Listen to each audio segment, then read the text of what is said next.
Welcome to NOLA Food Podcast number 4.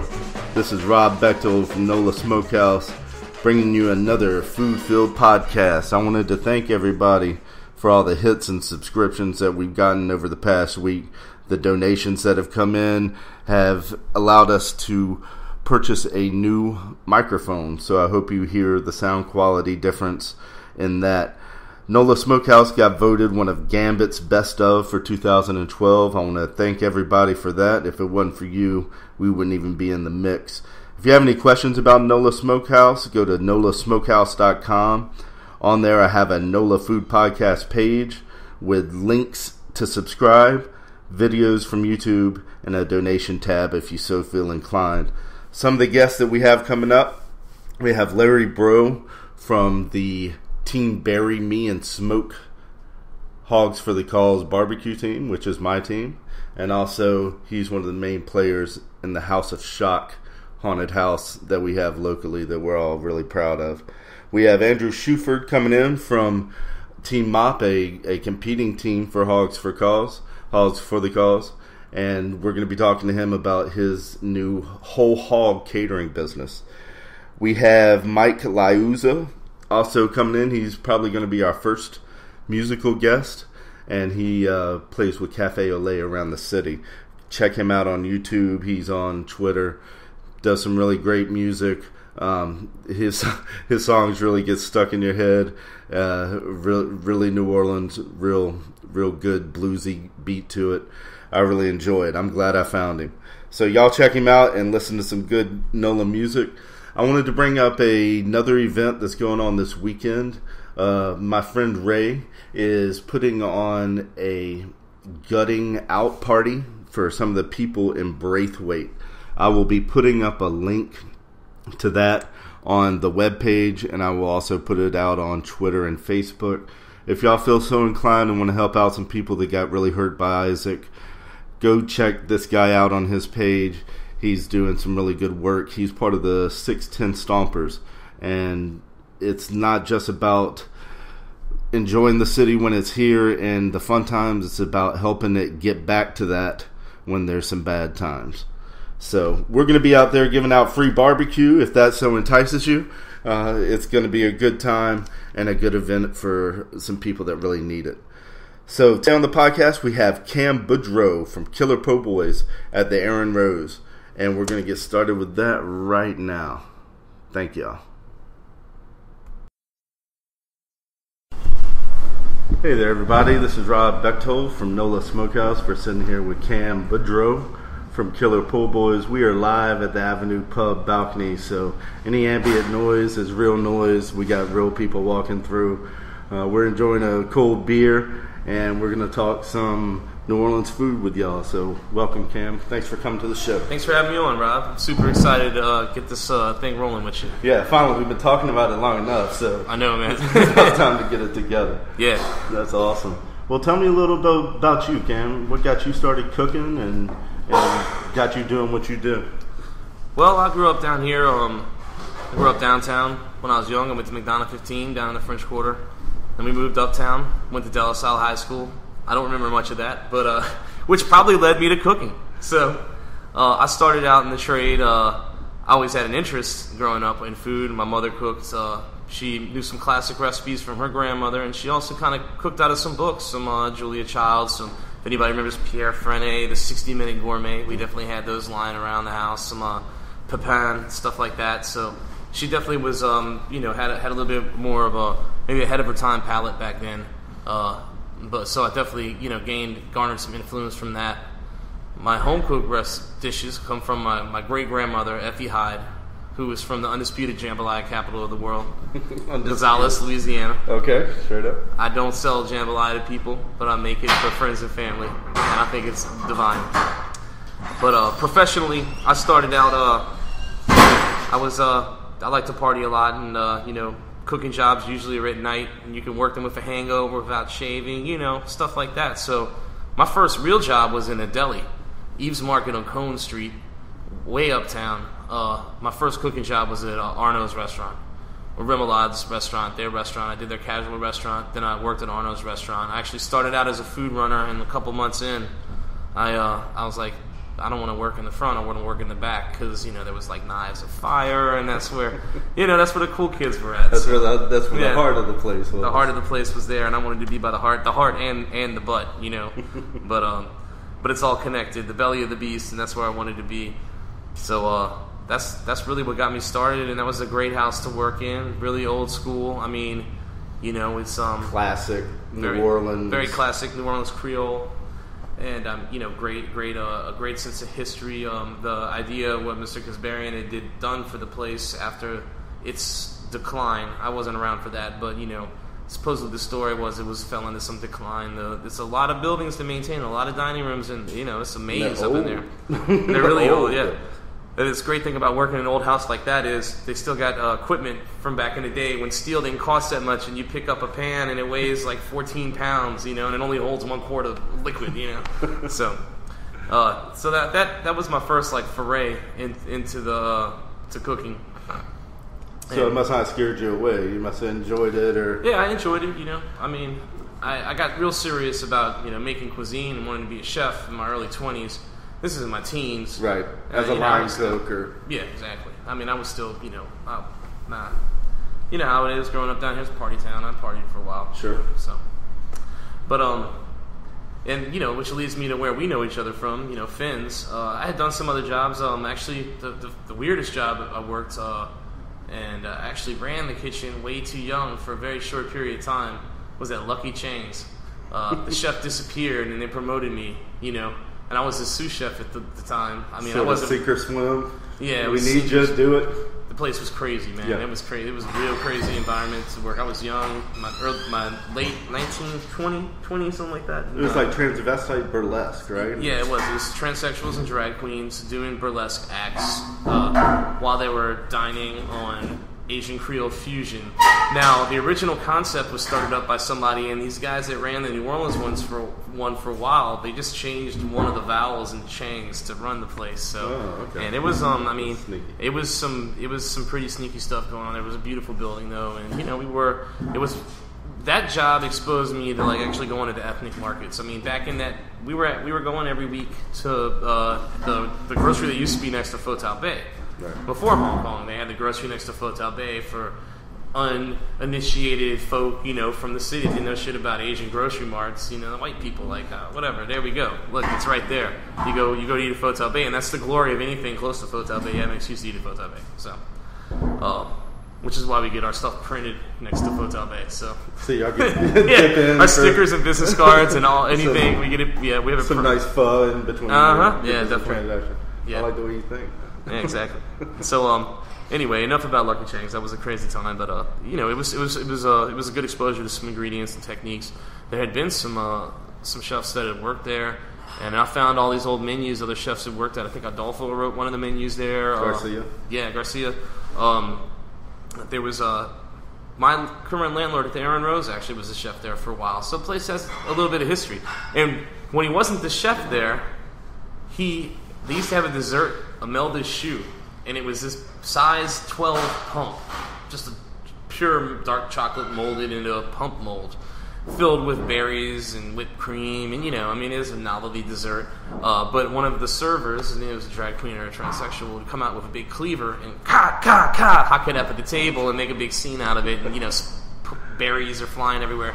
So that was always fun. And he was making the mold for a while, I think, after the guy that made the shoe mold. Anyway.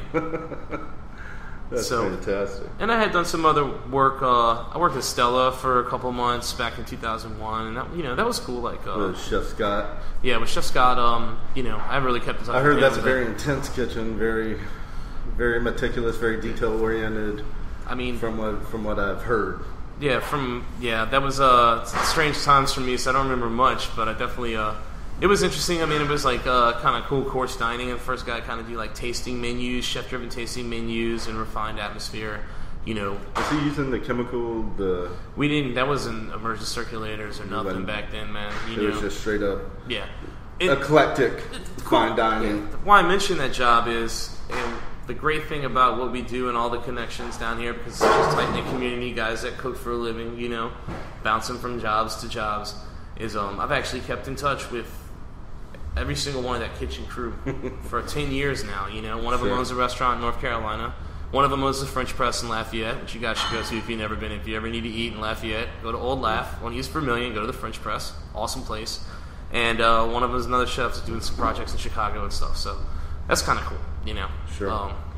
Well, that's a big thing in the city is a lot of cooks come down here and they'll spend 1 year one place, another year at another place, and they're taking knowledge on what to do and sometimes what not to do from each of those places. And this is such a great city to have that. And I remember coming up through the line cooks and stuff like that. If I ever needed a job, I could.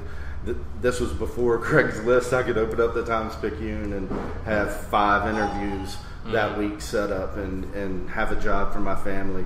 And it's such a great city, culinarily wise, to be able to do that. Has so many opportunities, I think. Yeah, definitely. You know, I mean, you know, regardless, growing up in this trade, and you know, there's always been like the rocks, and what I wanted to become, what I'm still strive for every day, is to be that rock when I have my family of employees. Sure. You know, or like be, you know, just to keep that chain going. Like, all right, no matter somewhere along the way you realize you're not going to be Emerald. Yeah. You know, there's only so many celebrity chef things.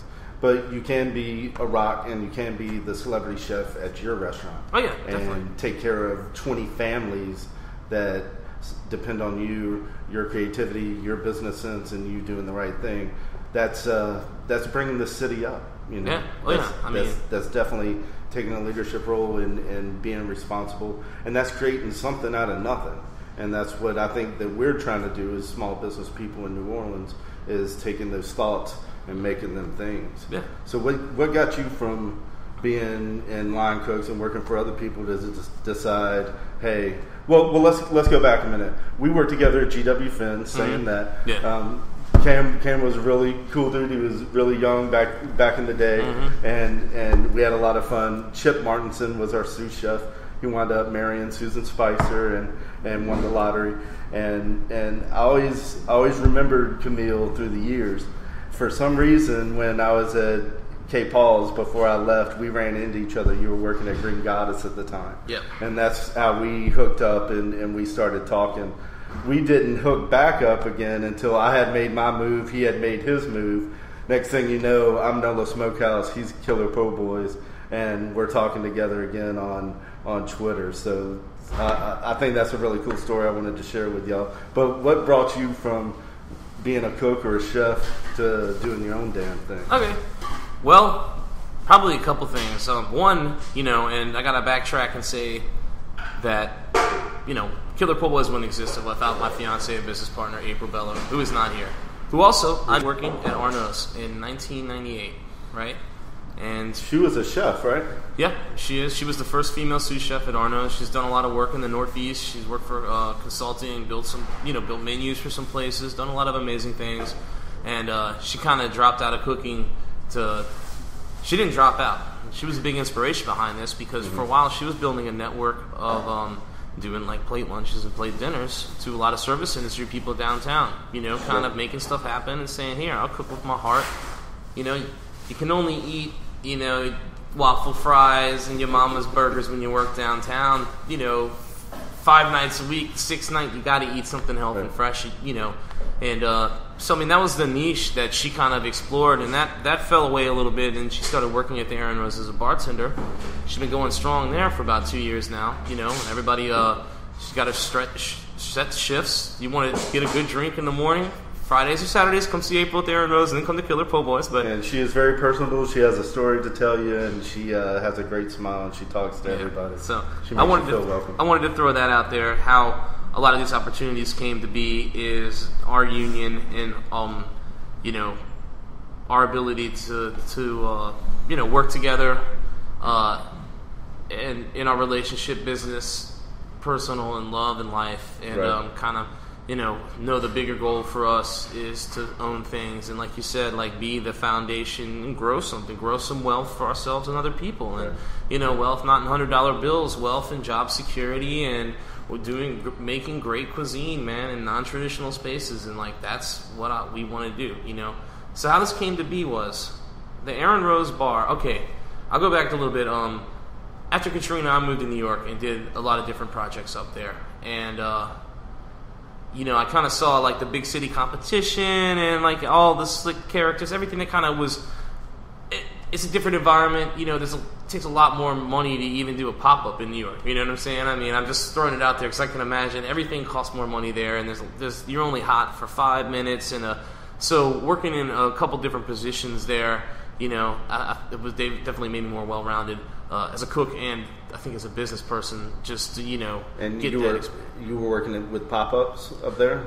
I wasn't working with pop-ups up there. I worked. The first job that kind of stuck up there was actually not cooking.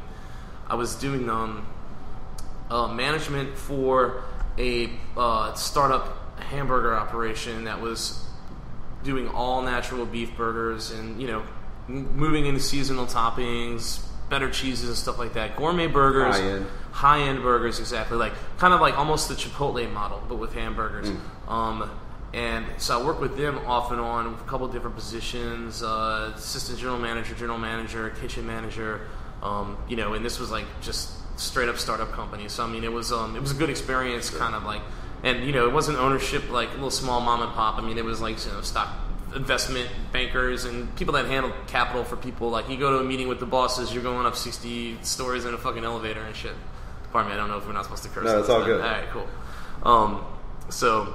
That was an interesting job, and I did a lot of stuff in New York, even walk dogs for money every once in a while. That had to happen, but I delivered caviar seasonally. That was a cool job, too. I was in the back door of a lot of cool restaurants up there just for 5 minutes at a time, but, still, you get to what the fuck they doing over there? Oh, I'm at Baloo. Let me check out that kitchen. Look at these guys furiously, peeling these beautiful potatoes with this look of fear on their face. Here's your caviar. I'll see y'all later. I'm out, bro. Peace. Have fun with that. Yeah. But the two jobs that were great that I had up there, I worked at Fatty Crab, and that was a white dude doing Malaysian food, but with a real soul and eye for technique, and also some fusion seasonal ingredients. I mean, I didn't want to say fusion; it was just like this guy's vision of Malaysianized food, further in the concepts of the Fatty Q and some of the other projects they do now. But I mean, it was a great kitchen, man. Like you would, one recipe would call for a CVAP oven, an immersion circulator, a mortar and pestle. I mean, you're going from 4,000 years of technology to achieve one goal. And that was a pretty intense place to work. A lot of emphasis on knife skills, not to make a pretty French cut, but knife skills because you have to cut 7 pounds of lemongrass julienne with a knife, with your knife that you own, right?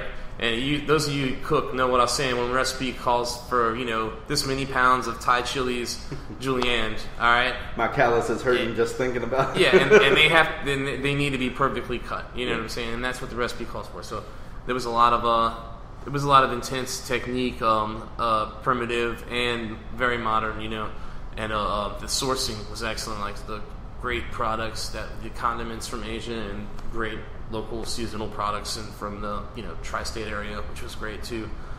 And I worked at a hotel, the Standard, for Dan Silverman, Chef Dan, who's held at Union Square Cafe, held a bunch of New York stars, New York Times stars, the highest they had. He built the place up and worked there for a while. That's kind of what he was most known for, but he was just really a mellow dude and a beautiful artist, and we opened that place up. It was in the Meatpacking District, and we had a tight crew, and it was crazy. We had a locker room and stuff like that. Big, fancy New York hotel, right?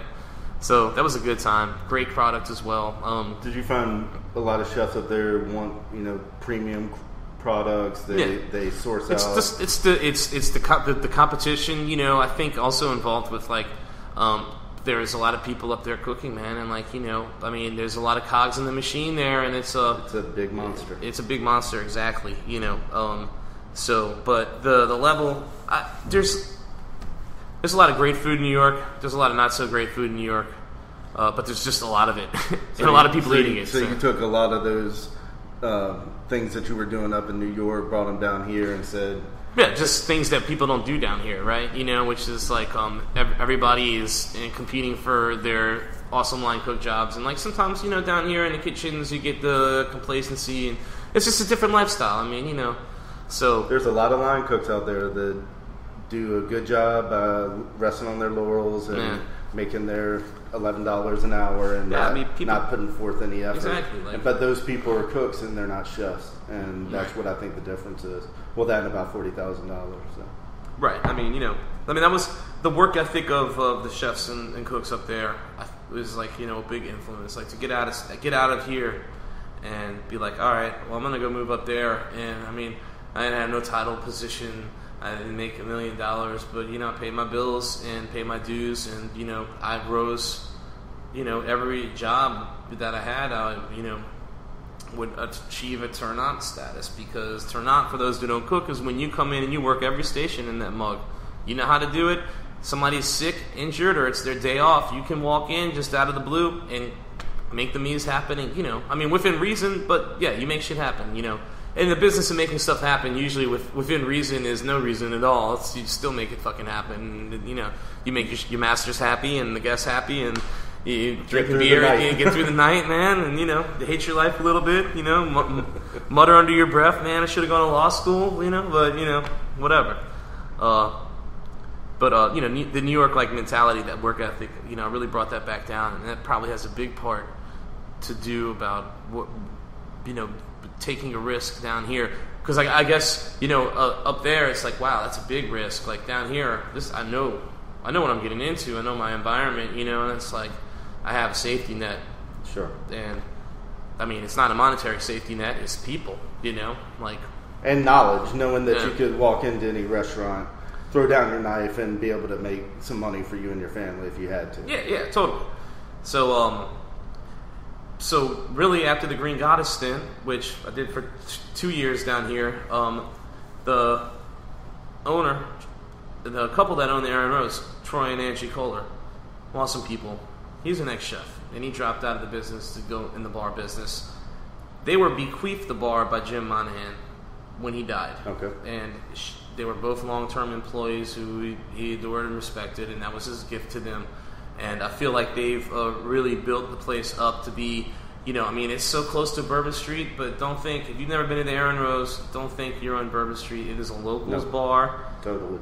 It's everybody's bar, really. If you like atmosphere you can have fun in, a non-Bourbon Street atmosphere, if you want to get into a great conversation with people from all walks of life, service industry, travelers, people that come to New Orleans 7 times a year, people that come to New Orleans 70 weekends, 50 weekends a year. Or people that live down here and work down here any hours of the day and have a great drink at a good price with an awesome jukebox. They don't have a digital jukebox. They have some great tracks on that jukebox, man. It's awesome, Some great country music in there. I like old country. But they got a great mix, man. They've got, rockabilly.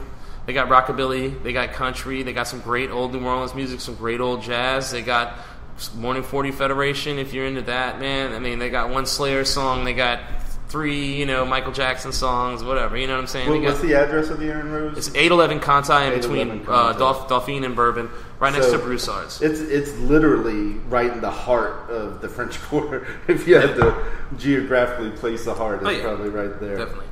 So the couple that own the Rose had, mentioned that they might want to have a chef back in there again. Now, what a lot of people don't know, Juan's Flying Burrito started in the back of that bar in the late 90s. Not that I aspire to be a chain, like them or whatever. Before they got the place on Magazine? Yeah, before they did Magazine Street. And I don't know the people from Juan's, I don't know them personally, the partners of the company or whatever. I don't know under what auspices, but I know that at least the identity of that brand started back there. There had been a couple chefs doing some stuff back there. There was a great little noodle house back there called Mahalani that had been there for, I think, 18 months, 2 years. There was some bar snacks. Just, people coming making handmade food back there of varying degrees, whether it was somebody with a personality that put their stamp on traditional fried bar food by making some little sauces or whatever, or it was a whole nother ethnic concept. There had been some awesome food going on back there. After the hurricane, there was a little Greek grill. I think it was called the Little Greek Grill or Little Grill. And that folded up, and the owner kind of redid the space and put in this automated fry bot, and that was the food they had for the bar for a couple years because the bartender would go back there and make, just low maintenance. He was just had to redo some stuff. Cheese sticks. It was tater tots and cheese sticks, exactly. So it is what it is. The bartender's there to make drinks every 2 hours. They have to press a button on a machine. It's totally doable.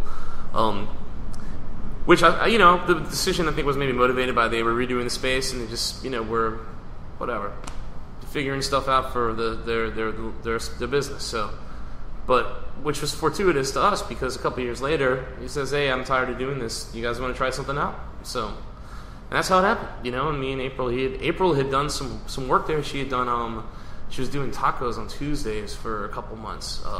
And Tuesdays, I don't know. She was doing tacos 2 nights a week, 1 night a week here and there. And, so she had already had a little bit of a network and a following from some people downtown, some service industry people that liked her food and liked that in general. Not because I'm like making spot cuisine or anything like that, but I use for flavor a lot of herbs, a lot of citrus, a lot of fresh vegetables I bring to the table, a lot of spices, and it's fresher food. It can feel balanced and rich, but I'm not relying so much on a lot of rich, just your run-of-the-mill food because I'm making handmade food back there. We don't have no fryer. We don't have any kind of fill. You know what I'm saying? Well, what I've noticed is your po' boys are sort of like an entree, and the bread is a vehicle to bring your entree to the mouth. Yeah. Through the shrimp and the the lamb or stuff like that. That's a good way to put it.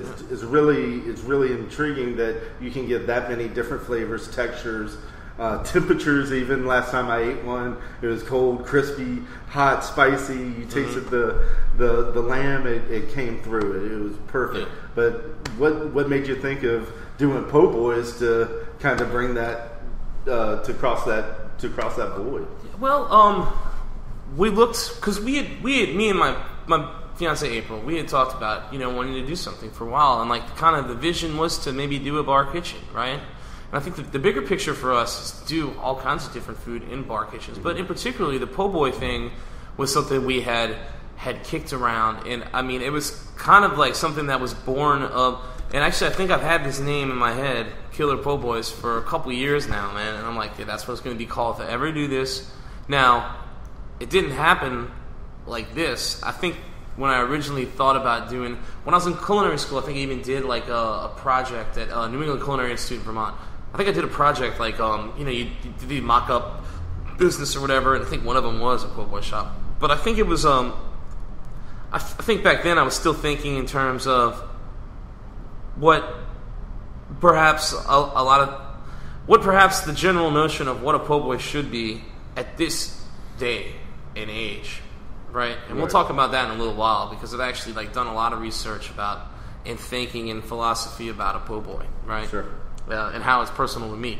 But I was still looking at maybe, all right, so let's do po' boys, but let's make the best roast beef po' boy, and it would still probably be the concession would be that it would be the iceberg lettuce, right? Or the cabbage, or the tomato all year round, or what I'm saying, the standard dressed. What is dressed? That's it, man. Maybe tomato, maybe not. Probably pickle. Definitely 90% of the time iceberg lettuce, 10% of the time cabbage. It's not just Mother's. Some other places I think still do the cabbage. I don't know. You've seen that. You know what I'm saying? Right. So it's not just Mother's that does it. I think it was an old tradition that some people had done. Actually, Sparrows on Decatur, they still do it. The cabbage? Yeah. Right. And when we came back to this, we were actually thinking about doing just maybe banh mi, Vietnamese style po' boys, and that was be the whole menu, and we kicked around all right, well, how are we going to do that? We're going to use maybe some other inspirations for the main show, the proteins. Maybe they wouldn't all be as traditional as I would not want to come step up and sell you Vietnamese food for a while for my main revenue. Because I might use a Vietnamese ingredient notion recipe idea, but I'm not of the culture. It's been my dining experience because I've been since I was little. We're going to eat Vietnamese food in the East and the West Bank with the family, and everybody kind of grows up down here. Before people in New Orleans even heard of banh mi, we knew about a Vietnamese po' boy, right? Because that's even how Pho Ta Bay had them menued for years and years and years. So, anyway, so we thought about doing banh mi because it was a small space. All the garnish is the same. It's easy to make those sandwiches, you know. And then we brainstormed, and then it was just like this thing hit me. I'm like, you know what? We want to do seasonal cuisine, market cuisine. We can manage it enough because we're going to be small, so let's use the best ingredients. I'm not going to ever make a lot of money in that little space doing volume discounts because I give you a 16-inch, you know, I give you a 22-inch loaf full of stuff where the 8-inch one costs, you know, more on the margin than you're going to, like, because I don't have the space for it, you know. So I'm like, let's pack in a lot of stuff. A lot of flavor. A lot of flavor and a lot of great ingredients into 7-inch banh mi loaves, you know. And the original menu that some sandwiches never even premiered that I just kind of drafted had the international inspiration. It definitely had some more Irish pub stuff to it because I was like, we're working in a pub, you know, and I didn't know if I wanted to continue that. And that's kind of how I was feeling a little bit. I like the whole gastropub mentality. Yeah. You know, sort of bar food but elevated. Yeah. And I would like to try to get into more of that here at the Avenue Pub and try to do some more of the small bites. Is that something that y'all were interested in? Sort of gastropub-ish, yeah. Small plates? I mean, you know, I'm always trying to find a way to fill out our menu, and for those of us who are fans and eating with us, thank you for sticking with us. I know that the menu has been wacky here, sometimes hard to find digitally for some people. I mean, there's alterations, but really we're, you know, a lot of it has to do with our market drivenness and that we are so small. If something doesn't kind of catch, you know, if it might need to go away because it makes no sense for me. Like, I was trying to do a bar nut mix. They weren't selling. Well, I mean, you know, it made no sense to buy, you know, $150 worth of nuts for 2 weeks when I'm saving them and they're taking up valuable real estate in my little tiny galley kitchen. So, but I want to bring the nuts because spicy nuts, so you get to say fun stuff like, hey, I think I smell your nuts. Go check them, you know, and stuff like that, right? I mean, you know, you guys nuts, right? It's fun. That's funny. Put my nuts in your mouth. You know, they're wonderfully sour, hot, and whatever. Salty. So, I mean, I've been tinkering with some stuff during Saints games, some other stuff, but I think the future of our menu will definitely have some, you know, some fun, easy to eat stuff with your hands. But that's not a sandwich. It has to make sense because we're small business people, and we can't go out and buy 60 pounds of shrimp and hope we sell it. We buy on the low side, at least I do, at NOLA Smokehouse. Hope I sell out because then next week I can get, you know, a different ingredient or fresh ingredients and use it that way. Right. So, I mean, I've developed it. I'm looking at the menu, I have it in front of me in case I don't forget anything because I forget stuff all the time. But, you know, there's definitely been some like winners and like stuff like sandwiches that have evolved over the last couple months of really getting this or off the board that, you know, I love. And you mentioned one earlier, the Moroccan spiced lamb sausage sandwich, and we do that with a homemade tzatziki sauce and a sumac carrot relish. And I mean, there's so many arcane ingredients that build up the whole of that sandwich that have filtered their way in over. You were saying there was making 11 different spices? There's 11 different spices in the Moroccan lamb sausage blend. The original inspiration behind that, which goes back to how are my sandwiches on Vietnamese style loaves served in the French Quarter in the tourist area, right? Yeah, tourists go there. No, I don't go there, you know. Where's my muffalata? You know, you cross, you know, the Canal Street. It's like Manhattan's got 14th Street, we got Canal Street, and there's all these different mysteries evolve. I've lived on both sides of the fence and play on both sides somewhat, although I do get stuck mostly in the French Quarter, I ain't gonna lie, but because I work 17 hours a day. But, you know, just because tourists are in the area doesn't mean they want to eat crap. No. Or that you have to eat crap, you know. So anyway, I don't know how I segued into that, but so the hot sausage sandwich, right? The New Orleans style hot sausage po' boy, the greasy elbow, like kind of elbow dripping, right? Hot sausage. Patton's, Double D or whatever, wherever it comes, wherever it gets, right? And that was my inspiration. Like that was like, how do I replicate that that experience of eating that, you know? Make it good. Right, make it good, or like kind of make it mine, and like you know, I had known that there was local lamb.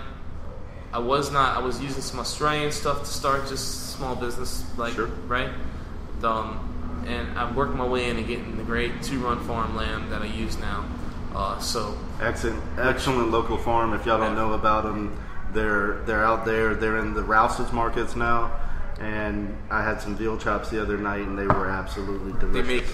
They're your food has a face behind it. And they're doing grass-fed, local beef, lamb, and veal. So.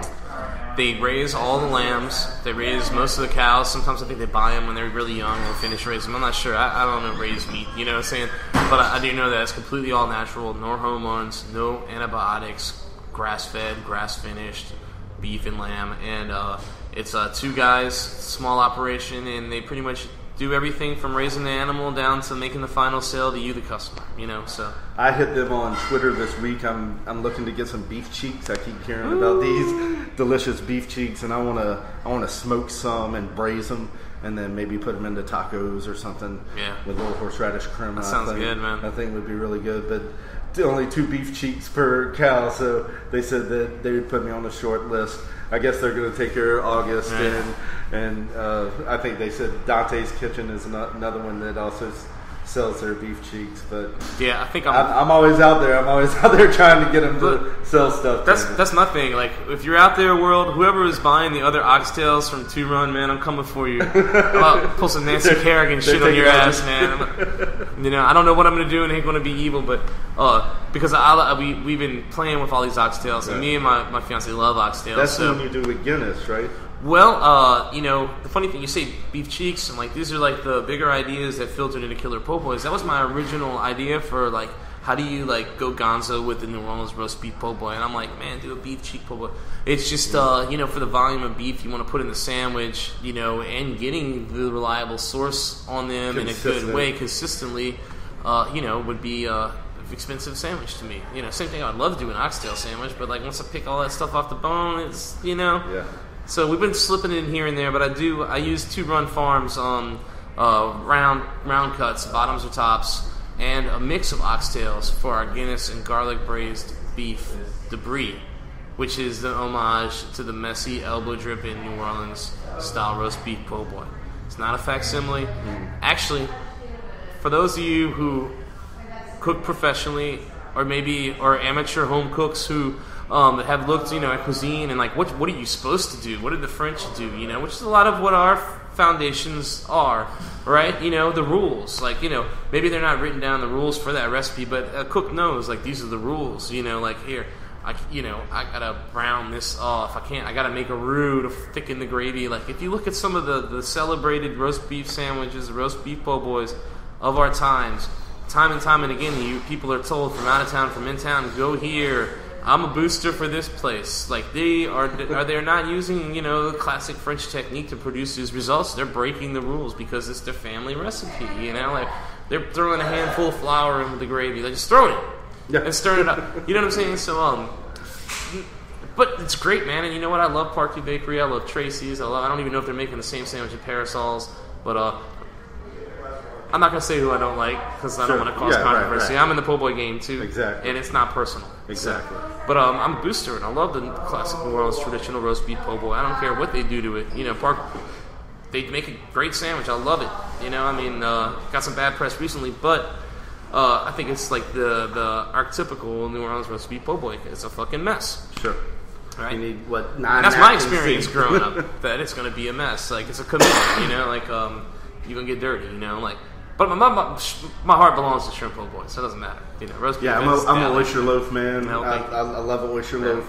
I love Dona Lisa's uptown. Mm-hmm. I think they do a really good product. They had a sandwich on the best sandwich with Adam Rickman. Their shrimp po' boy was on there. They do a spicy ketchup sauce and put it on there. Mm-hmm. It's really good. What I found is a lot of people say, man, this is the best, or this is the best in the city. This is the best. But what it is your own personal taste and what you like. If you like debris, you might go to Parkway. If you don't like debris, you might go somewhere else. If you like a certain type of muffalata, it's all about the olive salad.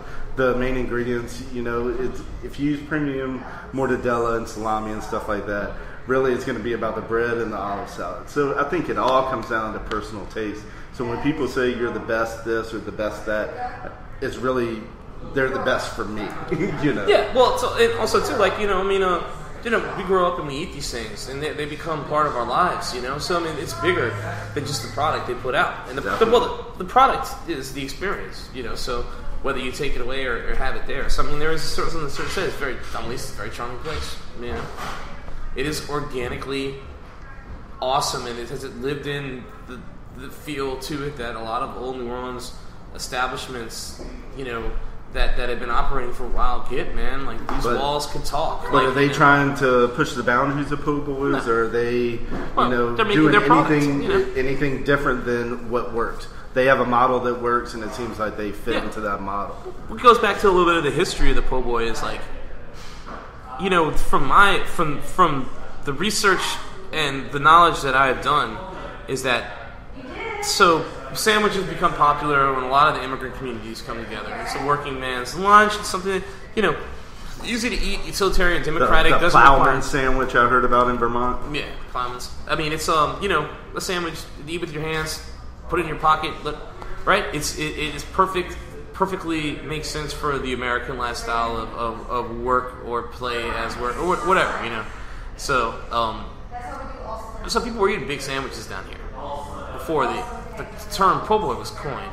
As any urban center with immigrant populations were eating their stuff on the sandwiches, and I think that was like the big disconnect in Europe. I think maybe you got the sausage and some bread on the side, but we made it into a hot dog. You know what I'm saying? Like, or whatever. The guy that supposedly invented the sandwich was playing fucking poker. Poker, yeah. Right? So, I mean, how apropos for us to make great sandwiches. Not only me, Killer Po' Boys personally, but our city in general to be renowned is the home of some awesome sandwiches. For that very reason, because play and leisure or something that we do very well down here. Sure. Whether it's gambling and one pot or partying, making music, whatever it is. So sandwiches are deeply rooted into the city. Right. I feel. So back to that, the kind of. We were eating big sandwiches. They were making loaves. That's why a lot of the older places, Casamenos is still, it's a loaf. You don't know a po' boy there, right? You see a po' boy on the menu at Casamenos. I mean, I could be. It's been if I remember correctly, I don't think they do po' boys there. You get a loaf. Well, I think that's what a lot of the fried seafood sandwiches were called before. They might have been on some different styles of bread. And then you got the Martin brothers. A lot of you guys know this story. Transit car, ex-transit employees, ex-streetcar operators. Having actually a good friend of mine I fell out of touch with was a Martin from that family. Strangely enough, I just threw that out there. I don't know, but they coined the term because they were making sandwiches from leftovers to feed transit workers, and I think they were charging a discounted rate or even giving them away for free, giving them to the po' boys on strike, in the vernacular, and the Yat vernacular, and the poor, it translated into po' boys. So, and if I remember, the original one that was coined the term that came to be known as the po' boy sandwich was fried potatoes and beef gravy with like some leftovers from the lunch service. So I really saw no extension, and that's 80 years ago. I saw no hard leap to our current menu. Internationally inspired, chef-crafted New Orleans-style sandwiches. Using local ingredients because, like, if there's only one thing that ever was supposed to have been called the po' boy sandwich, which I think the big loaf, they got the baker to make the big loaf, the, whatever it is, 22-inch, I forgot how big that loaf is, but the standard New Orleans po' boy loaf, they got to extend the loaf, and they had to build all this special equipment and stuff and special pans to do it because the sandwiches got popular. I don't know what the original toppings were, but I'm pretty sure, that the first one ever was potatoes and gravy, and then how did the Italian-American influence? Now your po' boy shops now have that standard Italian-American ones, the meatballs, the veal parm or whatever. Like, people have been putting stuff and calling it in bread, New Orleans-style French bread, and calling it a po' boy for a while. And it's just been canonized with media and our new food culture. I think that the rules have to be that, you have this large sandwich board menu where you got all your fried seafood options or combinations thereof.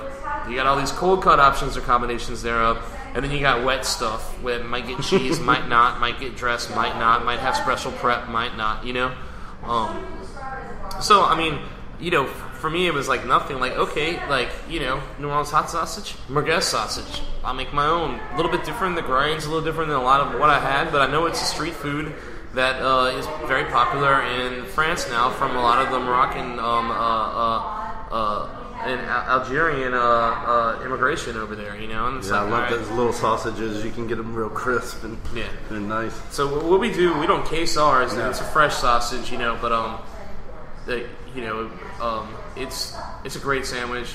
And like I said, I mean, we put a lot of ingredients and pack a lot of flavor into each bite, and I think a guest that tries the product really taste that difference. That you are doing the Jameson's grilled cheese too, right? Jameson grilled cheese. Now that is a fun thing, man. And like that sounds intriguing. That the Jameson grilled cheese was kind of born of that. When I mentioned earlier that I had looked at doing some stuff that was more pubish, like Irish pub food.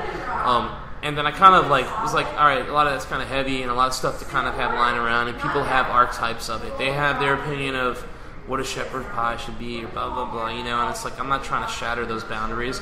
And it really wasn't my experience to cook Irish cuisine, other than intellectual curiosity, looking at recipes, looking at what other chefs are doing, other people, and for some reason in New York, there's like a nondescript Irish pub on like every corner in certain parts of the town that, pretty much have like just pub menus, just burgers, chips, fries, or whatever, So they're the best fish and chips on 46th Street, So, and I knew we wouldn't have a fryer, we kind of, we knew that we wouldn't have space for it, and our space is so tiny, we just didn't feel like having to deal with the grease and the oil. I have no problem with fried food, man. Like, I feel you. Like, I had a guest come in the other week, and he's like, man, I just wanted some French fries. And I sent him to the place around the corner that I thought maybe would serve you the best French fries. Not because I don't, that's cool. Sometimes I want to eat fried shit, So I try to find who fries the best. Fries. Yeah, So we just don't have it. Like, it's not as like we're not on a crusade.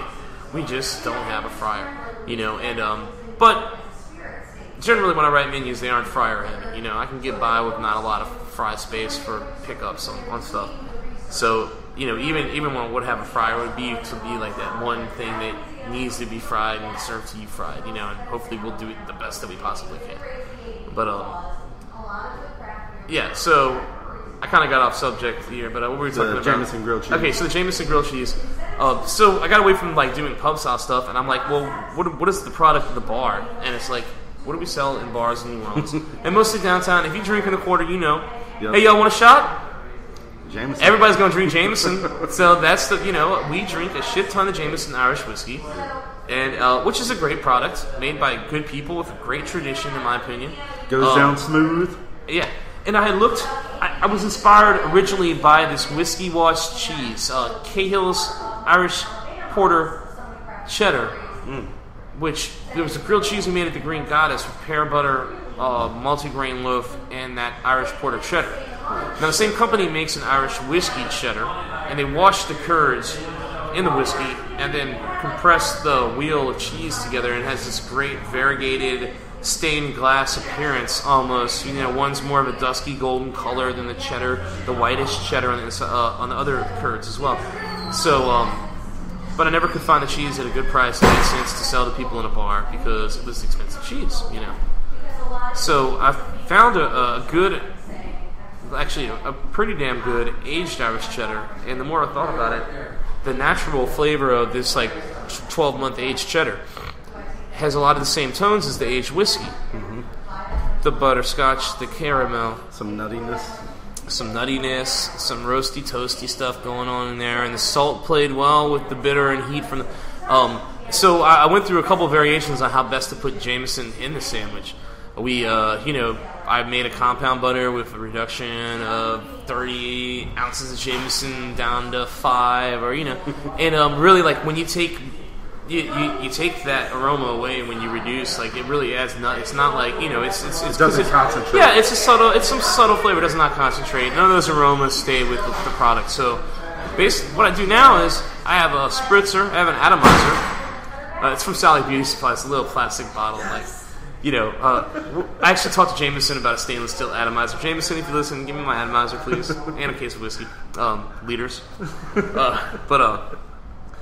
So now that's what we do when we build the sandwich, and we build the sandwich and spritz Jameson on the layers, and we base the sandwich. Some of my analytics we probably get about 1/3 of an ounce of Jameson in a grilled cheese sandwich. Getting 1/3 of an ounce of liquid into a grilled cheese sandwich is a feat by itself, right? Without ruining the sandwich, being soggy, without being too soggy. So the one thing that I do is I butter the insides of the bread.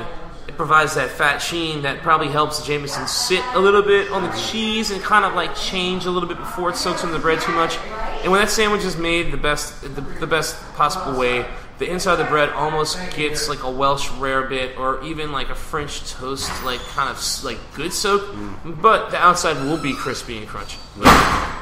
So, and we use an oatmeal sliced bread for that. I'm actually like, that's a product that's not local. I'm looking into getting a local bread to use exclusively for that product. I've talked to a couple people. I need to do some more legwork.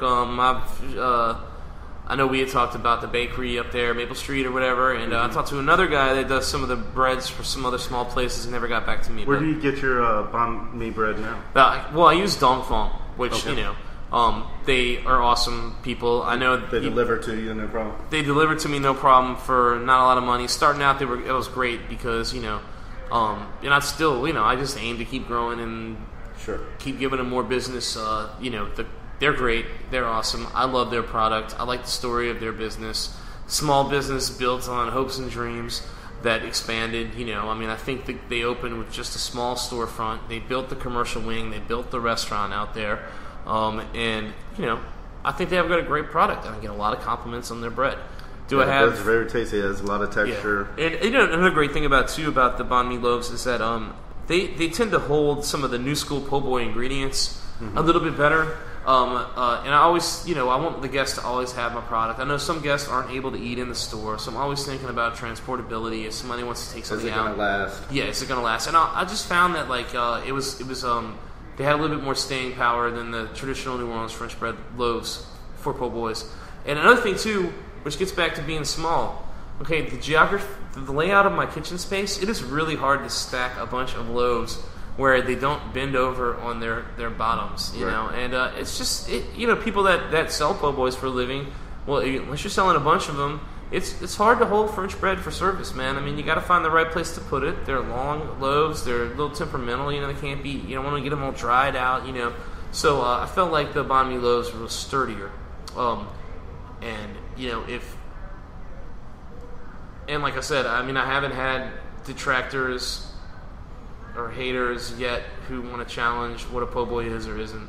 When I was in D.C., I found a little Vietnamese place, and that was the only place that I would get bread, because it was so close to our French bread down here. Yeah, maybe a little more texture, I think, and not so crumbly on the top. But it really stands up to roast beef and shrimp po' boy. It does. It stands. It takes a lot of great ingredients, man. I've seen so many now, like being looking at other sandwich concepts, you know, online that are in our area or not or whatever, and like, you know, like looking at what other people are doing with sandwiches and, you know, working them into the banh mi loaves. Like there's a couple places in New York. Num Pang is one of them. I think they have 2 locations, and they do Cambodian style sandwiches, but they do a lot of new school stuff, man. They use local seasonal ingredients. Their menu's very intriguing to me. I've eaten at their store in Union Square. I haven't eaten at their other store, and everything I had there was pretty damn good. So it's good to like see what other people are putting into these loaves, because I think structurally the loaves are you know, similar. But I mean, I started out the first like little, when we were real pop up, right? Just kind of a guest chef doing something there.